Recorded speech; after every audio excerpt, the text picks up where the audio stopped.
Bapak-bapak, ibu-ibu, saudara-saudara kaum muslimin rahimakumullah. Murai di dahan dan koko ayam di kandang, dunia ini penuh dengan berbagai macam kesibukan. Sejak dari petani yang turun ke ladang, pedagang yang berangkat ke pasar, pelajar yang menuju sekolah, sampai kepada pegawai yang berangkat ke kantor, seluruhnya tidak lain untuk mencari sesuatu yang bernama bahagia. Setiap orang menginginkan kebahagiaan, dan tidak seorang pun menginginkan kesengsaraan dalam kehidupan ini. Namun nyatanya tidak setiap orang yang ingin bahagia mengetahui jalan yang harus ditempuhnya untuk sampai kepada kebahagiaan itu. Maka pada kesempatan pertemuan kali ini, saya ingin menyampaikan sebuah hadis dari junjungan kita baginda Nabi besar Muhammad sallallahu alaihi wasallam yang termuat dalam kitab Mukhtarul Ahadits An-Nabawiyah, di mana beliau bersabda, arba'un min sa'adatil mar'i.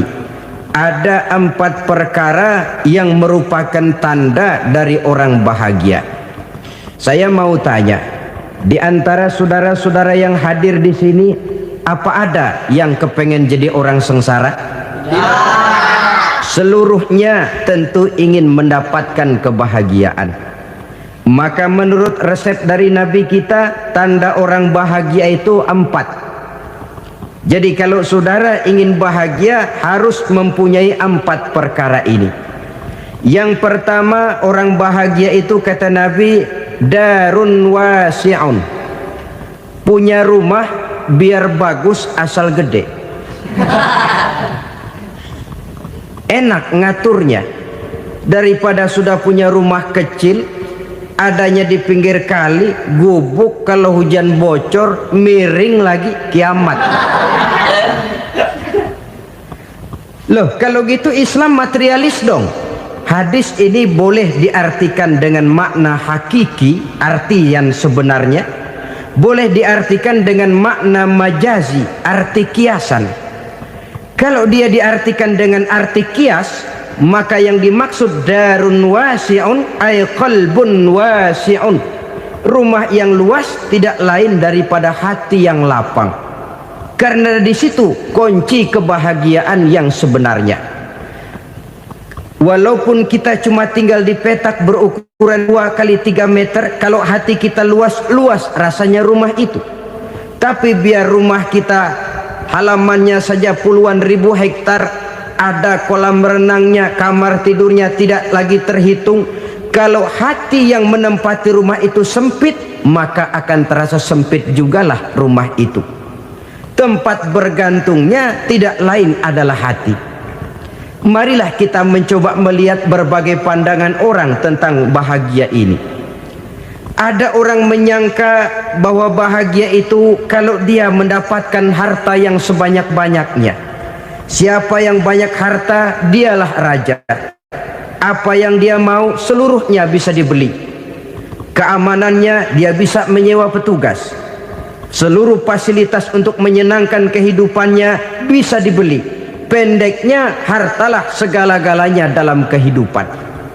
Sampai ada pepatah mengatakan, innad darahima fil amakini kulliha taksur rijala mahabatan wa jalala.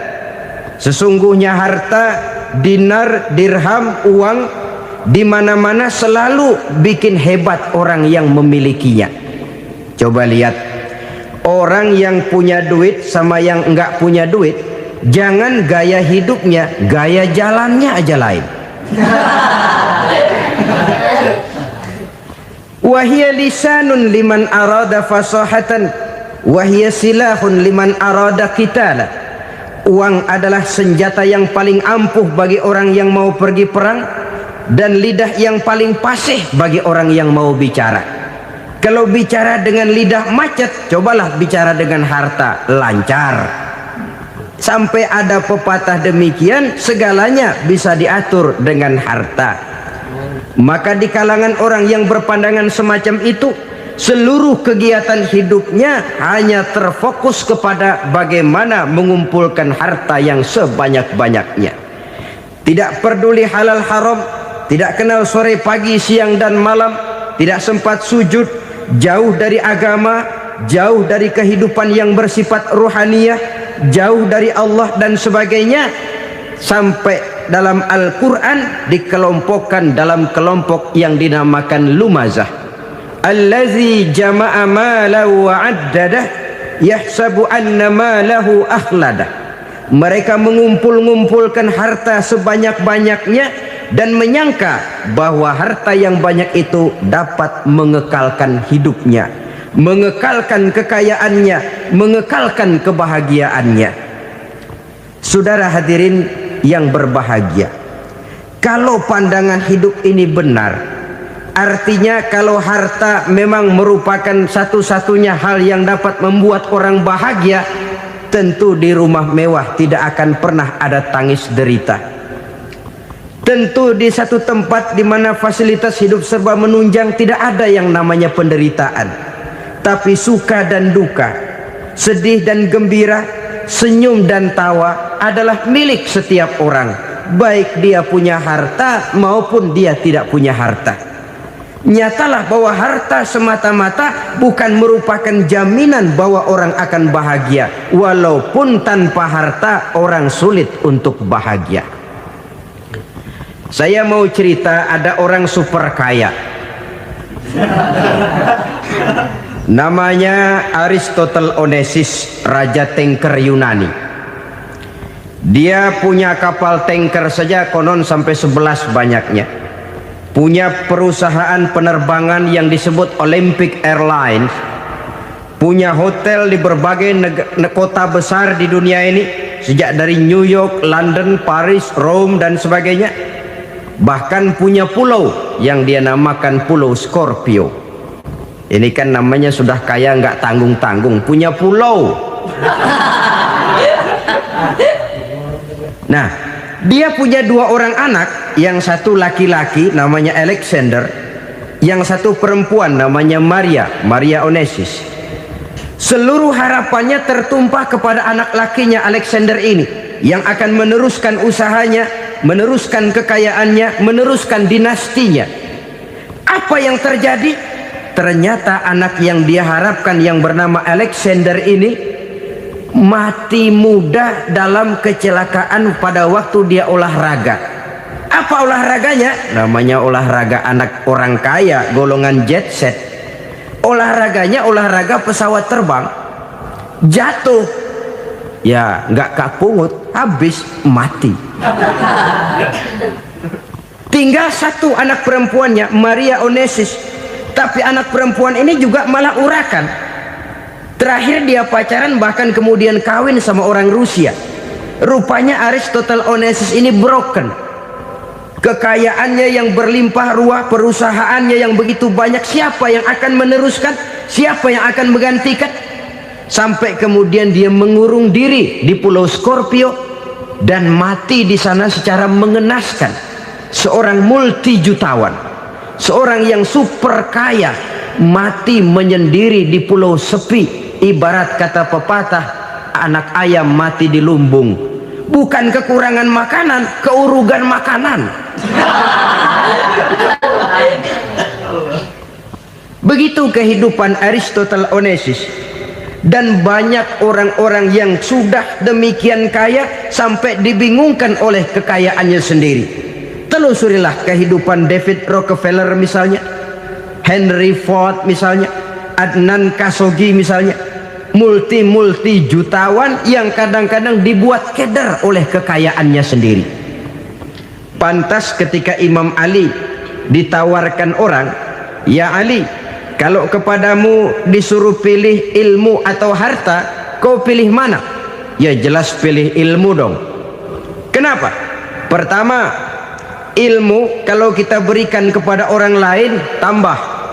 Tapi harta kalau kita berikan kepada orang lain kurang.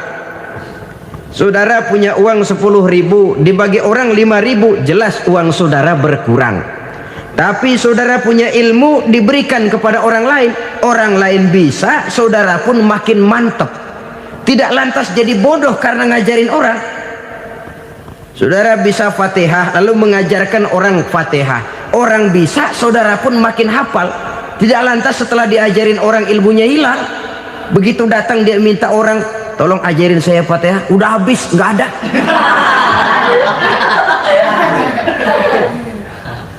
Yang kedua kata Imam Ali, ilmu menjaga kita. Kalau harta kita yang harus jaga. Makin banyak ilmu makin terpelihara diri seharusnya. Tetapi makin banyak harta makin bingung kita jaganya. Sampai kadang-kadang kalau perlu seluruh keliling rumah dipasangi alarm. Belum cukup disewakan anjing besar-besar, pasang di depan pintu, awas anjing galak. Masih belum cukup juga cari centeng tukang-tukang kepruk jaga rumah. Masih terasa belum aman, padahal rumahnya dikelilingi tembok besar. Di balik tembok ada pintu-pintunya tebal. Di balik pintu itu terbuka masuk kamar, kamar pun ada pintunya, pintunya pun kuat. Masuk ke dalam kamar ada lemari, lemarinya pun pintunya kuat, dikunci, kuncinya pun kuat. Tapi terhadap seluruhnya yang timbul cuma sekedar was-was saja. Kesimpulannya sekali lagi, tanpa harta orang memang sulit untuk bahagia. Tapi harta semata-mata tidak merupakan jaminan orang akan bahagia. Dengan hati yang luas, itu modal utama untuk mencapai kebahagiaan hidup. Orang yang hatinya luas, saudara-saudara, punya hati yang lapang, melihat kenyataan hidup ini, dia bersyukur senantiasa kepada Allah. Lantas tidak timbul hasud dan iri hatinya. Oleh karena itu jiwanya selalu lapang. Kalau tidak, cupik hati namanya, dangkal pandangan, tidak senang melihat orang lain dapat nikmat, dan itu sering dijadikan contoh. Kalau orang yang lapang dada, dia lihat tetangganya beli TV baru, dia berkata, alhamdulillah ya, tetangga kita beli TV, mudah-mudahan kita bisa ikut nonton. Lapang dadanya. Tapi orang yang sempit hati, lihat tetangga beli televisi, meriang. Enggak diapa-apain, meriang.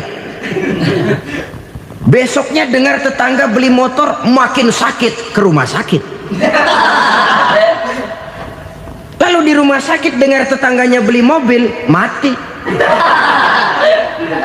Disiksa oleh perasaannya sendiri. Orang kalau hati sudah sempit dalam hidup, kemanapun dia pergi, sempit rasanya medan kehidupannya. Kemudian kita melihat juga ada orang yang menilai bahwa bahagia itu katanya kalau punya kedudukan yang tinggi, pangkat yang agung, wibawa yang besar. Mungkin betul, tapi mungkin juga tidak. Bergantung kepada hati orang yang punya pangkat itu. Sama dengan harta tadi. Harta akan membawa bahagia kalau dia jatuh ke tangan orang yang berhati lapang. Tapi harta akan jadi bencana kalau jatuh ke tangan hati orang yang sempit. Pangkat akan membawa bahaya kalau jatuh di tangan hati orang yang sempit. Lebih dari itu, kenyataan mengajarkan kepada kita bahwa ternyata pangkat dan jabatan tidak selamanya memberikan kebahagiaan dalam kehidupan. Bahkan resikonya kelewat besar. Beberapa bukti kita bisa ambil dari para pemimpin dunia yang menjadi korban lantaran pangkat dan jabatan yang disandangnya. Saudara ingat Presiden Abraham Lincoln dan John Kennedy dari Amerika? Dibunuh orang. Park Chung-hee dari Korea Selatan, Ziaur Rahman dari Bangladesh, Anwar Sadat dari Mesir, terakhir Indira Gandhi dari India, menjadi korban dari pangkat dan jabatan yang disandangnya dari orang-orang yang tidak senang dia memegang jabatan itu. Dia akan mudah mengundang bencana, sehingga pantas kalau seorang presiden terkemuka Amerika, Harry Truman namanya, dia mengatakan jabatan presiden itu, kata dia, seperti orang nunggang macan, naik macan. Harus kita taiki, kalau enggak dia bakal nerekam kita. Ngeri katanya.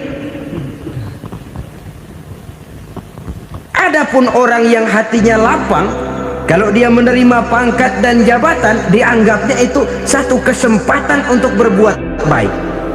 Tapi orang yang berhati sempit, menerima pangkat dan jabatan, bukan kadang-kadang menerima, malah berusaha setengah mati mencapai dengan segala cara. Kalau perlu jilat atas, jilat atas. Jadi golongan sumuhun dawu. Jadi kelompok kulon nuwun, yes sir, yang kerjanya cuma oke bos. Kalau perlu jilat atas, jilat atas. Kalau perlu injak yang bawah, injak yang bawah. Perlu sikut kiri kanan, sikut kiri kanan. Yang penting pangkat dapat, jabatan dapat.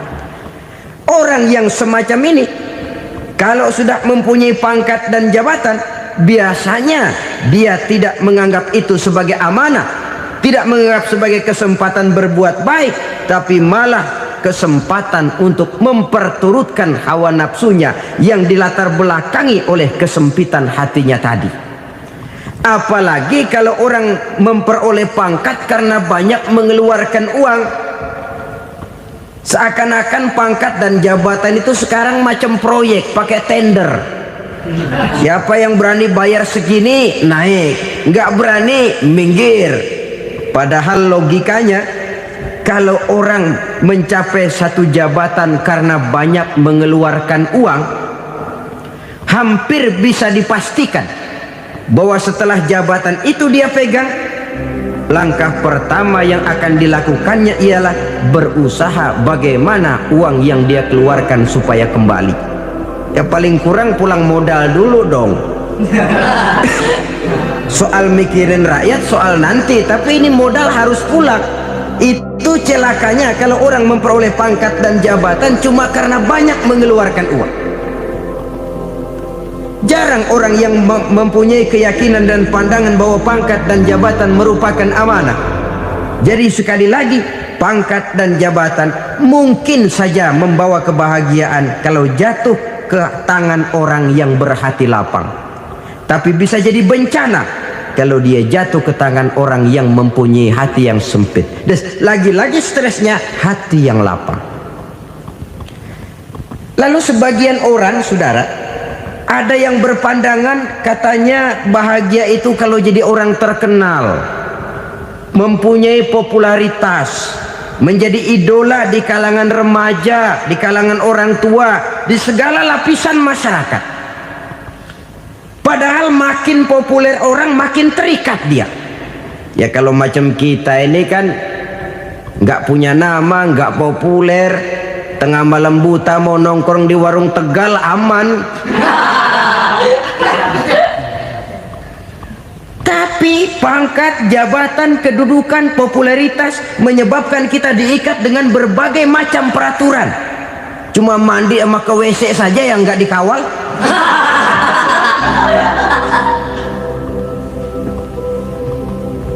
Benarkah popularitas, ketenaran membawa kebahagiaan? Mungkin ya, tapi mungkin juga tidak. Kenapa?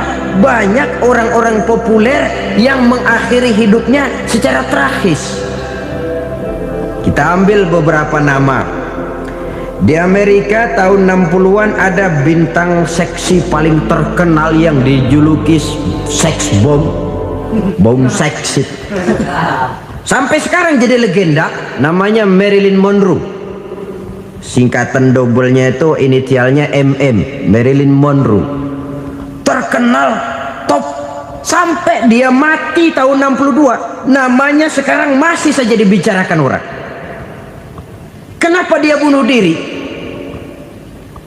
Tidak punya hartakah dia? Banyak. Kurang populerkah dia? Seluruh dunia mengenalnya. Sejak rakyat kecil sampai pejabat tinggi dia punya hubungan. Kenapa? Jenuh. Dia terlahir dalam keadaan yatim. Setelah itu tidak lama dia berangkat remaja, ibunya meninggal, pindah dari wanita asuh ke wanita asuh sampai 12 orang ibu angkatnya. Dan kekecewaan yang paling parah, setiap laki-laki yang dekat dengannya hanya seperti kapal berlabuh, datang dan pergi silih berganti. Padahal dia merindukan seseorang yang bisa melindungi hidupnya. Dia rindukan itu dan dia tidak pernah menemukan. Itu yang akhirnya menyebabkan dia minum pil tidur kelewat dosis, minum obat tidur kebanyakan, ya tidur terus sampai sekarang.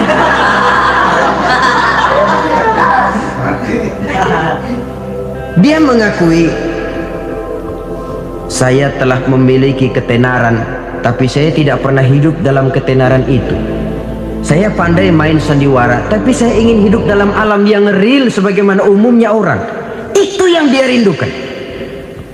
Menyusul jejak yang namanya Marilyn Monroe ini, Billie Holiday, saudara kenal tentu, di rumah sakit dirawat.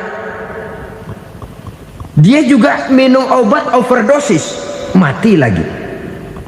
Jimi Hendrix minum obat tidur overdosis kelewat batas, mati lagi. Lalu yang menghanyutkan diri di danau, Janis Joplin dan Brian Jones. Ini orang-orang populer, orang-orang terkemuka yang mengakhiri hidup secara tragis, bukan karena tidak terkenal, mungkin karena sudah saking terkenalnya. Contoh paling belakangan, Bruce Lee. Wah, ini tukang-tukang keprok tentu kenal siapa dia. Sampai sekarang pun tabir kematiannya masih merupakan misteri. Dan yang masih hidup juga menunjukkan gejala yang aneh. Michael Jackson, rumahnya di Beverly Hills itu dijaga sedemikian rupa, dan dia selalu curiga kepada setiap makanan harus steril, bersih dari segala macam kimia. Kemana dia pergi, itu tukang-tukang keprok sudah selalu menjaga dan mengawal, dan dia seakan takut menunjukkan mukanya yang asli. Hingga kalau tampil ke tengah di luar show, dia kadang memakai pakaian yang tidak menunjukkan dia yang sebenarnya, takut dikenali orang. Ternyata popularitas sering jadi momok yang meracuni kehidupan manusia. Oleh karena itu, benarlah junjungan kita pada saat beliau mengajarkan orang akan bahagia kalau dia mempunyai hati yang lapang. Nah, sekarang masalahnya untuk mendapatkan hati yang lapang, caranya bagaimana? Kita kembali kepada konsep Quran. Allah mengajarkan, ala inna bidzikrillahi tatmainnul qulub. Ketahuilah bahwa dengan banyak mengingat Allah, hati akan tenang, jiwa akan lapang. Dengan kata lain, dekat dengan agama, merasakan kehadiran Allah dekat dalam hidup, itu muara pertama untuk mencapai hati yang lapang. Ala inna bizikrillahi tatmainnul qulub. Jangan macam orang sekarang ingin mendapatkan ketenangan lalu tapak di puncak gunung, di gua-gua, di tempat sepi. Iyalah kalau nggak ada ular. Kalau tergigit ular berbisa, ketenangan belum, mati jelas itu. Islam positif untuk mendapatkan ketenangan. Ala inna bizikrillahi tatmainnul qulubi. Bahwa ketahuilah bahwa dengan banyak mengingat Allah, hati akan tenang, jiwa akan lapang, nuansa pikiran akan luas. Karena yang namanya bahagia ada dimanapun manusia berada. Di kampung ada bahagia, di kota ada bahagia, di ngarai, di lembah, di gunung, di hutan, di lautan, di angkasa luar, dimanapun bahagia itu ada kalau kita bermodalkan hati yang lapang ini. Dan hati akan lapang kalau kita dekat dengan agama. Dekat dengan harta buat sementara hati mungkin tenang, tapi ketenangan yang relatif dan temporer. Apalagi orang tiap kali tambah harta, tiap kali tambah rencana, itu wajar. Mungkin sebelumnya saudara berpikir, kalau punya duit 5.000 enak nih. Begitu punya duit 5.000, aduh sayang kalau 10.000 aja. Tiap kali tambah harta, tiap kali lain rencana. Makin banyak rencana, makin menjauhkan kita dari yang namanya ketenangan. Padahal ketenangan merupakan unsur utama untuk mencapai bahagia. Dan ketenangan itu bermuara dalam hati manusia. Tengoklah kehidupan ini. Orang yang banyak harta dengan orang miskin, berbedakah rasa sakit yang mereka tanggungkan? Rasanya tidak. Walaupun si kaya tidur di kasur empuk berselimutkan sutra mahal, sementara si miskin meringkuk di balai bambu yang keras dan kasar. Apabila maut datang, dia juga tidak pernah pilih bulu. Maut datang menjemput si kaya di singgasana keemasannya, dikelilingi oleh para pengasuh, dayang dan inang serta para pengawal. Dan maut pun datang menjemput si miskin papa, sehingga ia tergelepar di tepian jalan. Kedua-duanya bernama mati. Kalau nyata bahwa sakit yang ditanggung si kaya tidak beda dengan sakit yang ditanggung si miskin, bukan harta semata yang membuat orang bahagia. Hati yang tenang, jiwa yang lapang penuh kedamaian karena banyak berzikir dan mengingat Allah, itu merupakan modal utama untuk mencapai sesuatu yang bernama bahagia.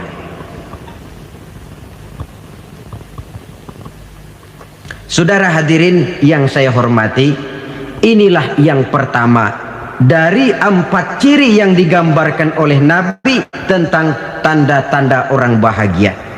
Dan harus berangkat dari yang pertama ini, hati yang lapang. Ini yang harus kita miliki lebih dahulu, baru nanti akan menyusul kepada poin yang ketiga, kedua dan selanjutnya. Sebab kalau hati sudah terisi dengan jiwa yang lapang, seluruh persoalan insya Allah akan bisa kita atasi dengan sebagaimana mestinya. Yang kedua sekarang, tanda orang bahagia menurut baginda Nabi, markabun syariah. Orang bahagia itu, kata beliau, punya kendaraan biar cepat asal lancar. Artinya kemana dia mau pergi mudah. Apa maksud hadis ini? Kalau kita kaji lebih dalam, kendaraan itu kan alat transportasi. Transportasi tidak lain adalah usaha memudahkan komunikasi. Pindah dari situ kepada teori bahwa manusia adalah zon political, makhluk bermasyarakat yang tidak bisa memenuhi kebutuhan hidupnya secara sendirian. Kita memerlukan keberadaan orang lain dalam kehidupan ini. Untuk memakai baju saja kita sudah perlukan petani yang tanam kapas, pabrik yang memintal kapas jadi benang, pabrik yang menenun benang jadi kain, sampai kepada mesin jahit, sampai kepada tukang jahit. Itu cuma untuk memakai pakaian saja. Tidak seorang pun di antara kita yang sanggup memenuhi kebutuhan hidupnya secara sendiri. Kita perlu orang lain. Maka kebebasan dalam arti mutlak, kebebasan tanpa batas, itu tidak mungkin ada dalam kehidupan. Karena kita mengadakan yang disebut interaksi sosial. Setiap kegiatan kita tentu melibatkan orang lain. Menurut kita barangkali kita bebas jalan di jalan raya semaunya, tapi orang lain berkendaraan pun merasa bahwa ini ada juga jalan haknya, dan begitu selanjutnya. Oleh karena itu, maksud dari kendaraan yang cepat ini adalah khulata'uhu ma'as solihin. Lingkungan pergaulannya terdiri dari orang-orang soleh. Pergaulannya luas. Kemana dia pergi ada temannya. Kesulitannya ada tempat dia cerita. Dan kesulitan kalau sudah diceritakan kepada orang lain, taruh kata orang itu tidak bisa menolong, namun menceritakannya kepada orang yang kita percayai, kan paling kurang sudah mengurangi beban jiwa, mengurangi tanggungan batin, merasa masih ada tempat kita cerita. Maka lebih baik orang awam yang mau bergaul ketimbang orang setengah alim tapi ngunci pintu. Sebab nantinya akan timbul sikap picik, cupik pandangan, dan tidak luas menghadapi kenyataan dalam kehidupan ini. Namun yang harus kita garis bawahi, pergaulan memang mesti luas. Namun jangan sekali-kali lupa bahwa pergaulan sangat besar pengaruhnya dalam ikut membentuk kepribadian manusia. Sehari-hari bisa kita bilang, kalau kita dekat sama tukang minyak wangi, sekalipun nggak dibagi minyaknya, baunya tentu dapat. Betul? Tapi dekat sama tukang elas, walaupun nggak kena apinya, asapnya mesti kena. Kalau Syauqi mengatakan lebih jelas lagi, man asyaral asyrafa asya musyarrafan wa muasyiral anzali ghairu musyarrafin. Awalam taral jildal hakira muqabbalan bisagri lamma sara jildal mushaf. Siapa yang bergaul dengan orang mulia, dia bakal ikut menjadi mulia. Tapi siapa yang berteman dengan orang hina, dia tidak bakal ikut menjadi mulia. Tidakkah kau lihat, kata Syauqi, kulit kambing yang hina pun dicium orang ketika menjadi kantong Quran. Kulit kambing hina, kalau dia sendirian gak ada yang mau cium. Tapi begitu dia bergaul dengan Quran, menjadi kantong Quran, dipakein minyak wangi, ditaruh di tempat yang tinggi, mau diambil dicium dulu, dibawa dengan penuh hormat dan hati-hati. Kulit kambing yang hina lantaran berteman dengan Quran, numpang mujur. Tapi coba lihat kalau kulit kambing berteman dengan kayu, jadi beduk, habis. Zohor dikemplang, asar dipukul. Itu pun sedikit saja, cuma salah milih teman. Yang temannya Quran dihormati orang, yang temannya kayu lantaran jadi beduk, gelap-gelap subuh orang udah kemplangin.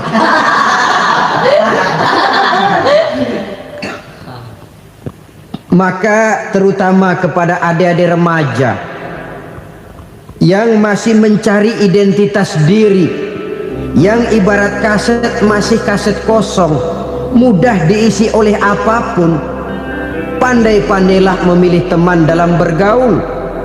Karena banyak orang yang tadinya baik-baik, ketika terseret dalam pergaulan dengan orang yang tidak baik, kebaikannya menjadi lentur dan luntur.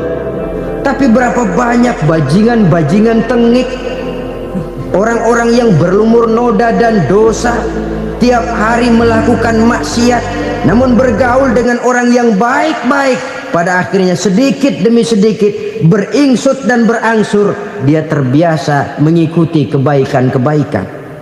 Saya tekankan ini kepada remaja karena mereka masih mencari identitas diri.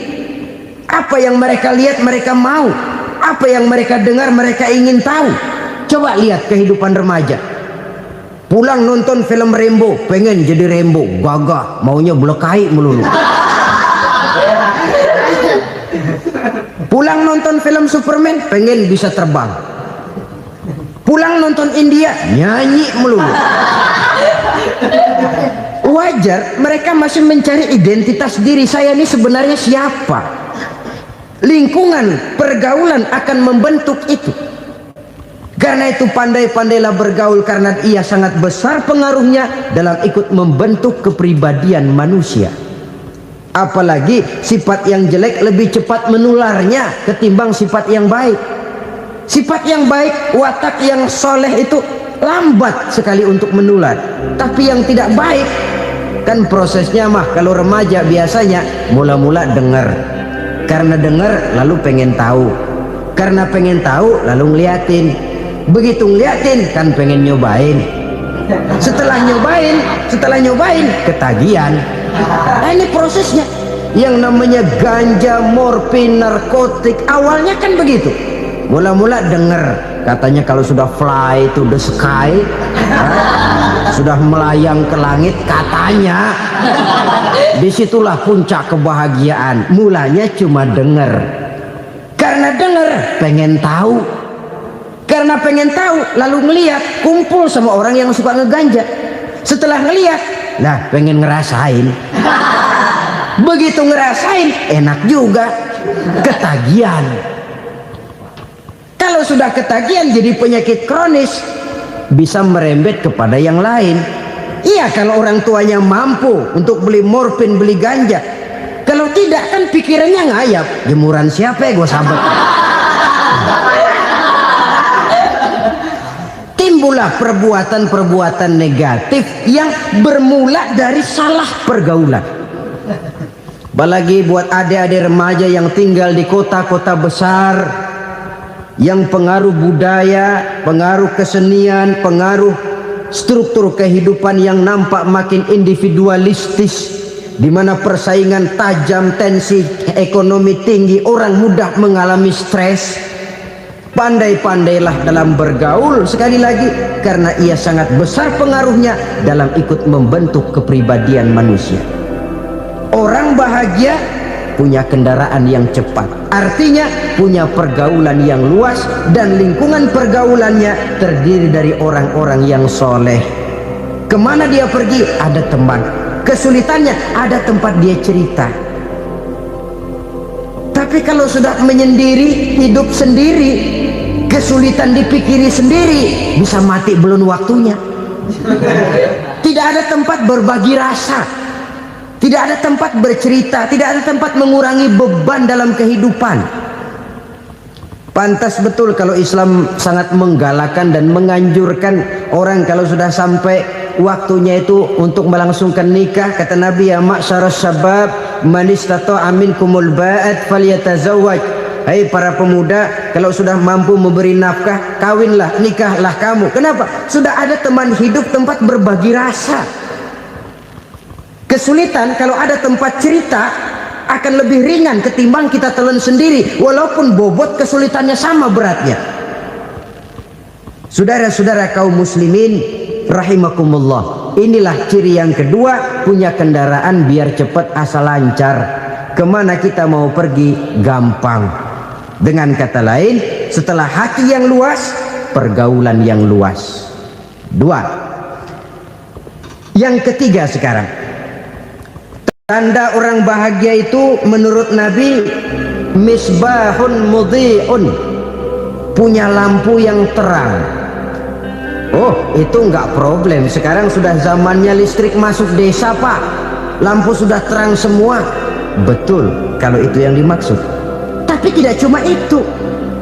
Karena lampu yang dimaksud di sini, lampu yang akan menerangi seluruh perjalanan hidup. Dan perjalanan hidup itu sudah dimulai sejak kita terlahir ke alam ini sampai masuk ke alam barzah, kumpul di padang mahsyar sampai ke akhirat. Lampu yang menerangi itu yang diperlukan. Kalau lampu, katakanlah yang paling top sekarang kan lampu jenis Mercury. Taruhlah itu di rumah kita, dia cuma menerangi rumah kita, menerangi hati pun tidak sanggup. Bila kita masuk ke alam barzah, alam kubur, sanggupkah si Mercury yang begitu terang menerangi alam barzah kita? Tidak sanggup lagi. Sanggupkah lampu yang ratusan watt, bahkan puluhan ribu watt menerangi kehidupan di padang mahsyar? Tidak akan sanggup lagi. Kalau demikian, yang dimaksud lampu yang terang di sini apa? Tidak lain amal soleh, kebajikan yang kita lakukan dalam hidup. Itu yang akan jadi lampu penerang. Di dunia nama kita akan terang, jasad kita boleh hancur terkubur tanah, tapi nama kita akan dikenang orang. Begitulah kalau orang meninggalkan kebajikan dalam hidup seperti sekarang. Ribuan orang tiap saat berziarah ke kubur Imam Syafi'i, ke kubur Imam Malik, ke kubur Imam Ghazali, ke kubur orang yang baik-baik, orang yang soleh-soleh. Kebajikannya yang ditinggalkan, yang mengukir namanya dengan tinta emas, sehingga saudara sudah terbaring di alam kubur. Orang lewat, Allah, ini kuburannya Fulan bin Fulan, dulu ini kebaikannya Masya Allah, saya ikut merasakan. Mari kita mampir sebentar, kita Fatihah, mohon disampaikan Allah pahalanya kepada almarhum. Al-Fatihah. Itu kalau orang baik-baik. Lalu saudara tanya, Pak, orang mati dikirimin Fatihah apa nyampe pahalanya? Saya jawab, kalau saudara nggak percaya, mati dulu dah. Nanti saya Fatihain, tungguin di sana. Umpama nggak sampai, balik lagi kemari. Sekarang ini kan maunya otak-otakan saja. Kalau nggak masuk otak, nggak percaya. Padahal alam gaib itu nggak bisa diotak-otakin. Sama saja dengan saudara pernah dengar cerita kapal tanpa emas tenggelam kan? Pernah nggak? Di mana? Ya, di laut Masalembo. Begitu ketampung Mas tenggelam, ratusan penumpang itu terjun ke laut, dipermainkan gelombang, berjuang menghadapi maut itu. Orang lagi timbul tenggelam di lautan, dihantam ombak, kita tengokin pakai helikopter. Pak, lagi timbul tenggelam ya? Iya, tolongin. Jangan khawatir Pak, nih saya kirim intan Pak, harganya 10 juta. Kira-kira orang yang timbul tenggelam di laut seneng nggak? Kan mahal toh intan 10 juta. Kenapa dia nggak senang? Karena intan 10 juta dalam kondisi seperti itu tidak sanggup menyelamatkan dia. Dia akan girang kalau dikirimin ban mobil bekas, dikirimin papan terentang atau bambu. Intan yang 10 juta dia nggak girang, ban mobil bekas yang 1000 perak tuh pegang, itu yang dia girang betul. Inilah sebabnya Nabi berkata, mal mayyitu fi qabrihi illa kal ghariqil mutaghawwis. Orang yang meninggal di alam kuburnya seperti orang timbul tenggelam di lautan. Yantaziru da'watan min ahli, menunggu doa dari keluarganya yang masih hidup. Duh, bapak saya sudah meninggal, saya sayang benar sama dia. Kirimin kulkas ke kuburannya Itu sama saja dengan tadi orang tenggelam di lautan dikirimi intan yang harganya 10 juta, ndak sampai. Begitulah kalau kebajikan yang kita tinggalkan dalam hidup, sudah mati pun kubur kita masih diziarahi orang. Tapi kalau jahat yang kita tinggalkan, boro-boro lah orang mau doa lewat dekat kuburan kita juga serem. Tuh bajingan no, dulu mati dipendem di situ tuh. Jangan lewat situ, ntar kesurupan, jangan. Lewat saja orang ngeri. Konon lagi membacakan Fatihah dan mengirimkan doa.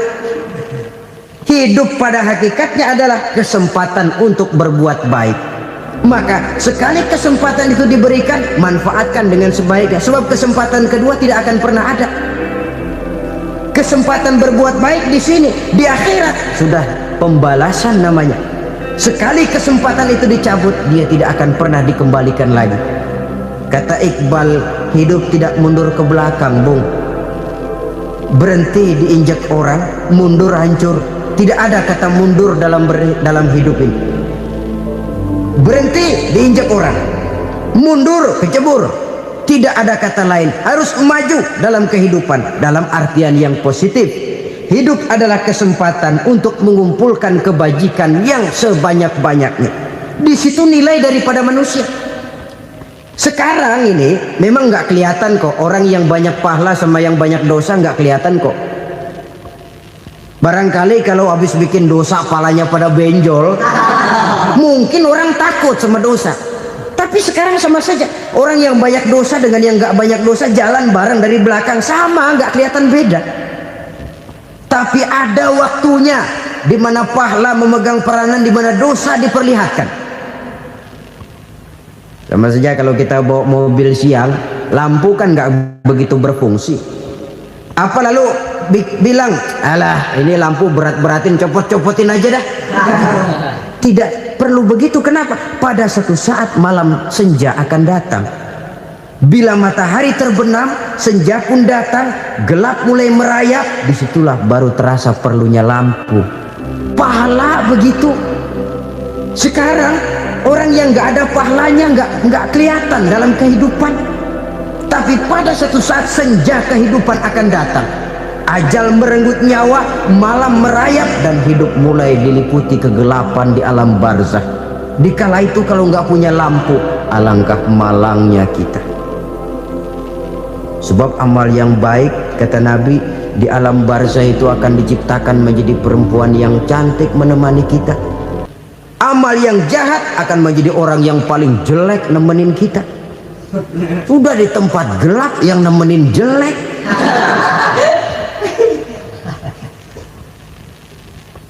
Kaum muslimin rahimakumullah.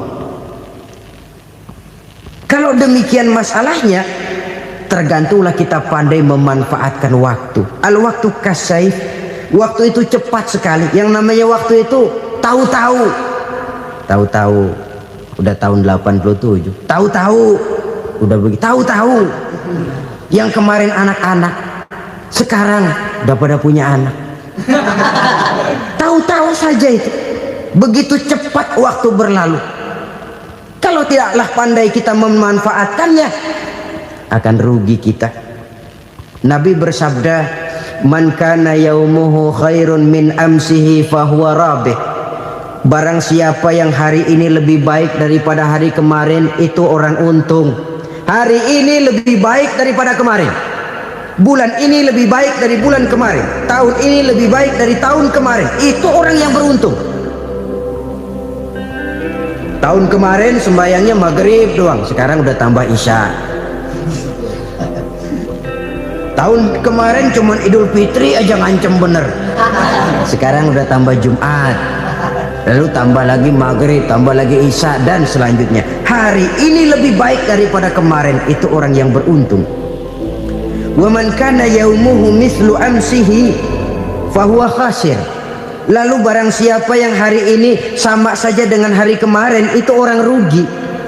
Hari ini sama dengan kemarin, rugi itu. Bulan ini begitu, bulan kemarin begitu, tahun ini begitu, tahun lalu juga begitu. Rugi itu orang. Rugi apa? Rugi umur. Umur tambah, amalan gak pernah tambah. Dan saya pikir lebih merupakan azab ketimbang nikmat kalau orang dikasih panjang umur cuma untuk numpuk dosa. Mending mana? Panjang umur banyak dosa sama pendek umur dikit dosa?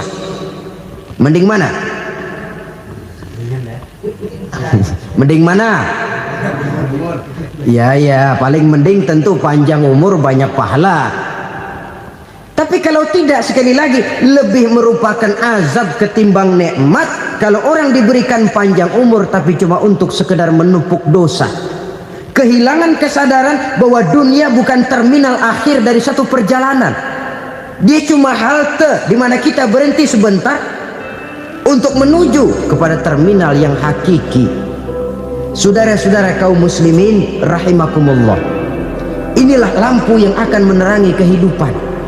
Amal yang kita lakukan di dalam kehidupan. Jadi yang dimaksud dengan lampu yang terang, kebajikan yang kita kerjakan dalam hidup. Nah, setiap orang di awal tadi saya bilang ingin bahagia. Bahagia itu kan hakikatnya kumpulan senang dan selamat. Senang, selamat. Apa bedanya? Senang tapi tidak selamat, nggak bahagia. Selamat tapi nggak senang, nggak bahagia orang. Contoh, kalau orang korupsi, duitnya banyak, senang dia, tapi keselamatannya. Ada tentara baris di samping rumahnya udah bingung, padahal tentara latihan. Tentara cuma latihan, dia bingung. Senang, tapi karena keselamatannya tidak terjamin, dia tidak bahagia. Sebaliknya pegawai negeri jujur benar, cuma segaji-gajinya, selamat nggak korupsi, tapi melarat, ya nggak bahagia juga, kurang senang.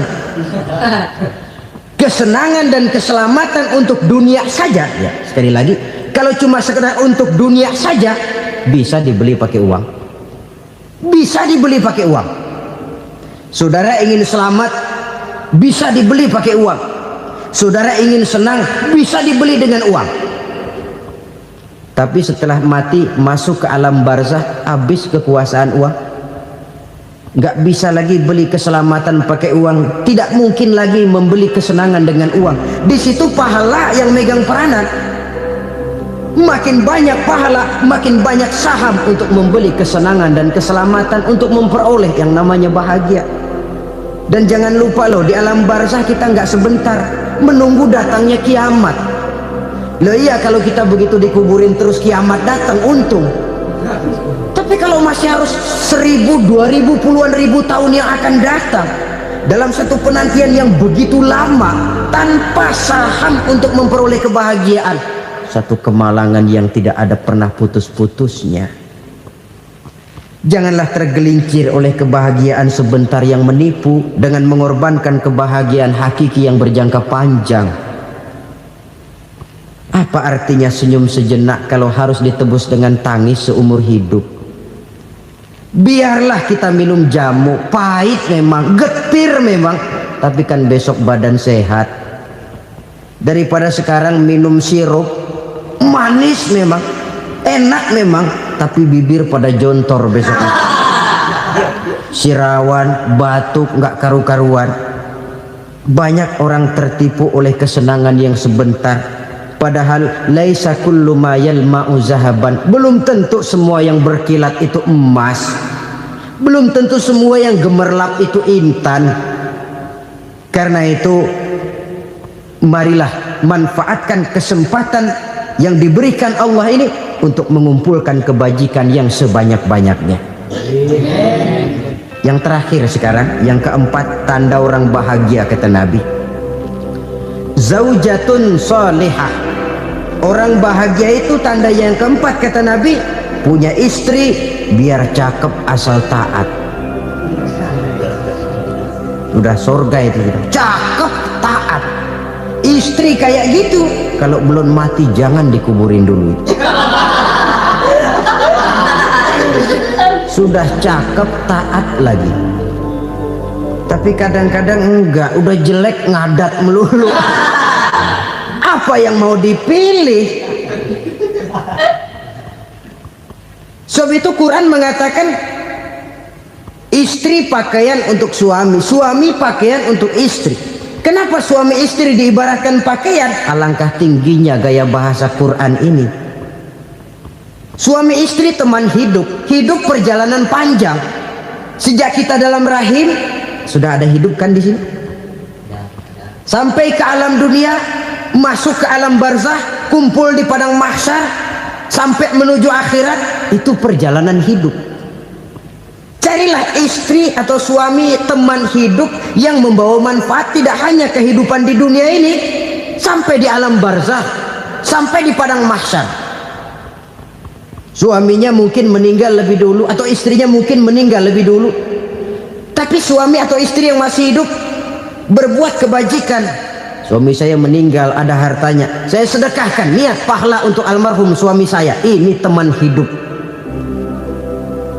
tidak dibatasi dan tidak bisa dipisahkan oleh maut sekalipun. Zohirnya mungkin pisah, badannya mungkin pisah, tapi hatinya, jiwanya, kebersamaannya dalam menghadapi kehidupan. Karena itu saudara-saudara, bahasa Quran indah. Suami istri diibaratkan seperti pakaian. Apa fungsi pakaian? Pertama, pakaian jadi kebanggaan. Artinya suami harus menjadi kebanggaan istri, istri harus jadi kebanggaan suami. Yang kedua, pakaian itu kan fungsinya menutup aurat. Artinya sesama suami istri harus saling menjaga kekurangan masing-masing. Jangan malah sesama suami istri saling membongkar rahasia dan aibnya sendiri-sendiri. Istrinya diceritain jeleknya di mana-mana, atau suaminya dibongkar rahasianya di pasar umum. Itu sudah tidak lagi berfungsi sebagai pakaian. Kenapa semua ini diperlukan? Karena kita menyadari bangsa yang baik terdiri dari masyarakat yang baik. Masyarakat yang baik merupakan susunan dari warga yang baik. Warga yang baik adalah terdiri dari rumah tangga yang baik. Dan rumah tangga yang baik merupakan susunan dari pribadi yang baik. Dari situ langkah dimulai. Membangun satu bangsa yang baik diawali dengan membangun rumah tangga yang baik, dengan menciptakan pribadi-pribadi yang baik. Sehingga dari sini diharapkan berkembanglah nilai-nilai kebaikan. Orang akan bahagia mempunyai istri yang soleh. Kenapa? Tidak ada seorang suami bisa sukses jadi apapun dia, apapun profesinya. Dokterkah, kiaikah, mubalikah, petanikah, pengusahakah, pejabat tinggikah, tidak ada seorang suami yang bisa sukses tanpa peran serta istrinya. Walaupun memang peranan itu tidak begitu kelihatan, tapi sangat menentukan. Karena itu, saudara hadirin yang saya hormati, Islam sangat menghargai kaum wanita, memberikan kedudukan yang tinggi sepanjang tidak mematikan kodrat kewanitaannya. Nah, kalau sudah kesuksesan ini diawali dari rumah tangga, karier di masyarakat mudah untuk dikejar. Tapi keberantakan di rumah tangga merupakan kegagalan pertama di tempat lain. Nah, inilah saja yang dapat Al-Fakir sampaikan pada pertemuan kali ini. Terima kasih.